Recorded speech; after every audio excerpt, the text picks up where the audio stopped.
2, 3. During my gap year, I skydived, bungee jumped, climbed a volcano, and made some of my best friends. But what I'm most proud of stems from my time at home.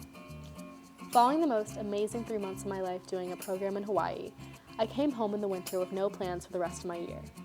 Now this stressed me out, and I frantically tried to make travel plans with my new gap year friends. Plans kept falling through. It seemed as though everyone else had their second semester figured out. I found myself pressured to sign up for another program like my friends had, even though I knew deep down that I wanted to do something that would allow me to be more independent. I became more concerned with what everyone else was doing than what would fulfill myself. I found a volunteering program in Costa Rica that intrigued me, but I ended up waiting on a friend for 3 months for them to tell me they couldn't do it with me. I realized that I had to trust myself and go after what I wanted alone. I booked 2 weeks of volunteering and a return flight for 5 weeks, praying that somehow plans would fall into place. Trusting my gut didn't end once I got to Costa Rica. I made friends during volunteering, but I once again found myself pressured to follow their travel plans so I wouldn't be alone.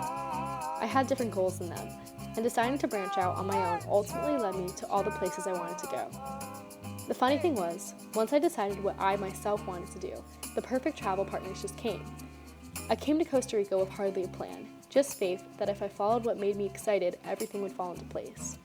My 4 months of anxiety over what to do next could have been quelled sooner simply by minding my own business. It didn't matter what everyone else was doing. Their plans didn't excite me.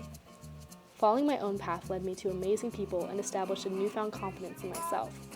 This confidence propelled me to plan 2 more trips with no programs at all. I finally realized I'm independent and capable enough to go after my goals on my own. A lesson I never would have learned if I followed what everyone else was doing. So, my biggest advice for doing a gap year is to follow what excites you. You will not only enjoy your year the most, but grow, learn, and meet new people you wouldn't have otherwise.